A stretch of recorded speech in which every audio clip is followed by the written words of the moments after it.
Hello folks, it's me again, the Bibliotech Nerd. I'm back once again, but this time with a brand new story. Last time we finished with the story arc of Batman Hush. Now we're moving on to Superman, the last son of Krypton. In other words, this week's story takes us over to Metropolis and follows the big blue Boy Scout as we explore Superman's origins, his relationship with humanity, and the question of what really makes him a hero.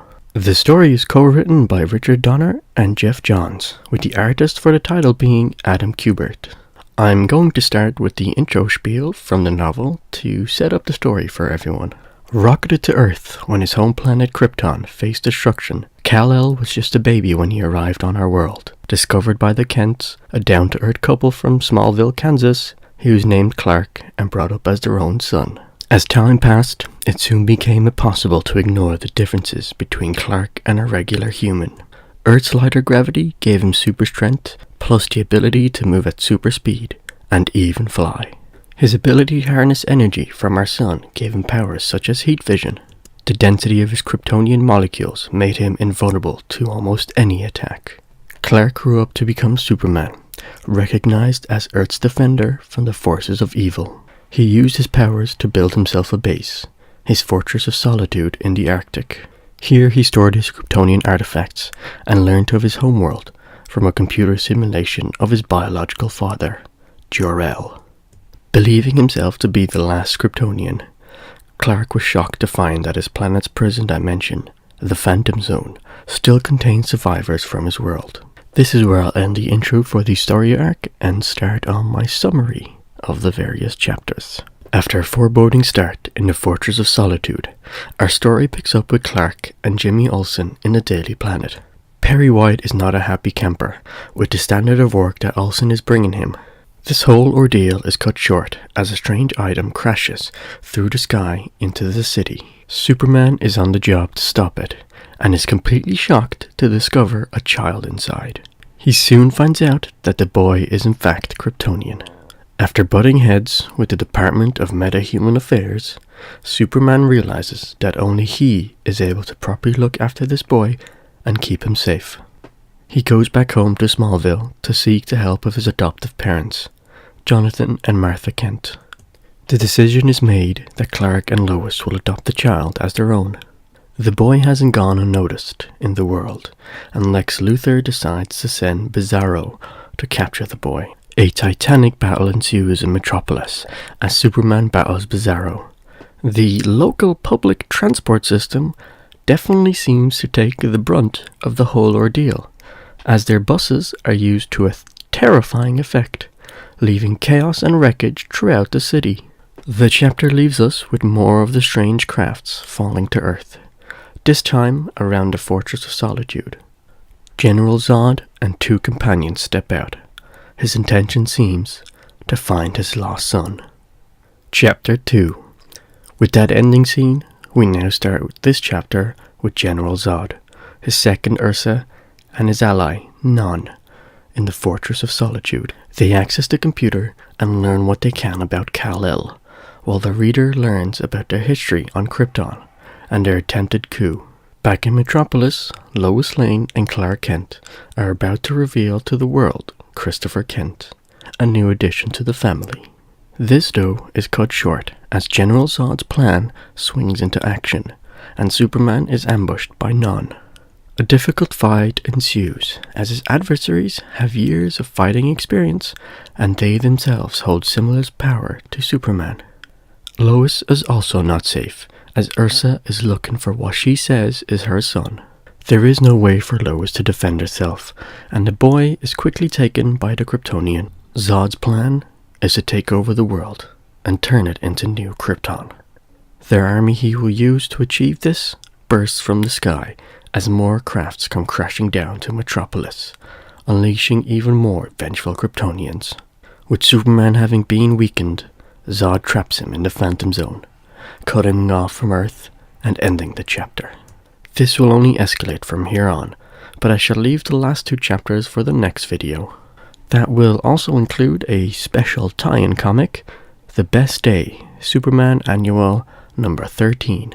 A cool little addition that further develops the story with Chris, and a spectacularly visual comic, so stay tuned for next video.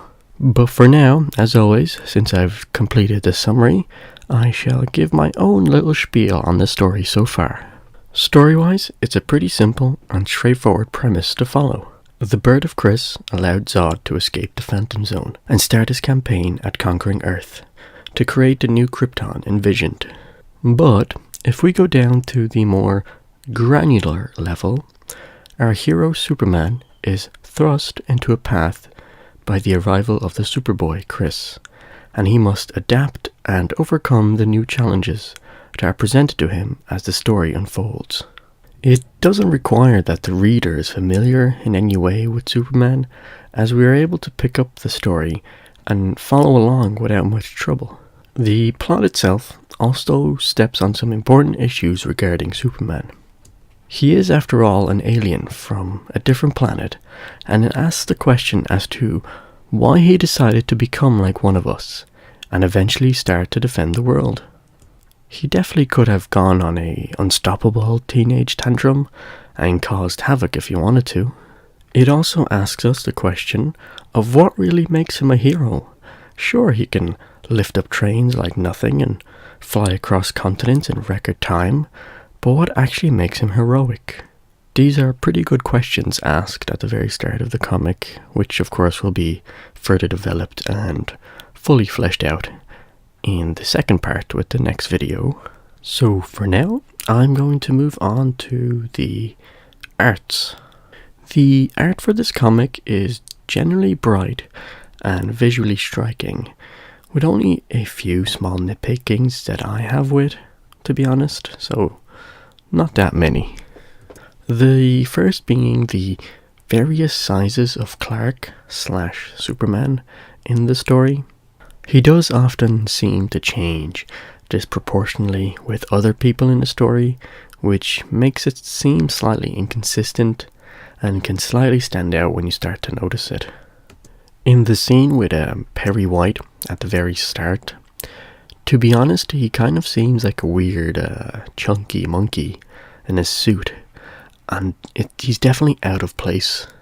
I know it's supposed to be the disguise to help him stay unnoticed as Clark Kent, but I think it goes beyond that, and to be honest, it would draw a weird attention to him, but that's mostly kind of due to how he's drawn.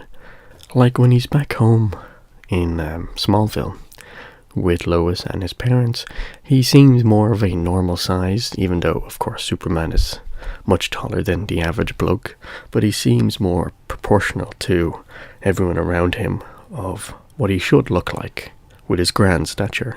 On the other hand, the fight scenes reveal some pretty epic art that I want to point at and highlight. The destructive backgrounds that we get and the amount of detail that goes into the various items that are used in the fights, such as the school bus, are pretty outstanding. From the metal being crumpled to the detail of the engine bay that falls apart when smashed into the fight is a real treat to see. I think it adds to the story when such little details are provided, and it kind of enriches the art.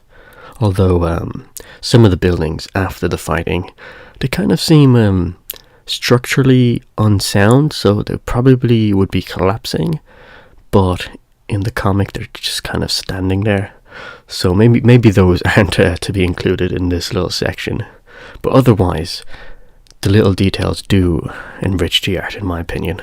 So that wraps up the opinion side of this video. Please do let me know what you think. Drop me a comment, give me your side whether you agree or disagree with some of the things I've said. If you want to see some Batman, don't forget that you can go to the previous videos and see Batman Hush, a great story arc that truly drives the Bat to the very edge of his abilities, emotions, and fears. Again, let me know what you think about the video. Drop a like, subscribe, etc. On Wednesday, part 2 will come out, and that will wrap up this story line. And then on Friday, we have another Vintage Friday comic, and it will be, I believe it's the first Superman comic on its own, I don't think it's Action Comics. I'll have to check and I'll properly put it out again. And then on Monday next week, we will start again with a new story. Next time it will be The Tower of Babel. So stay tuned for that, and I'll see you in the next video.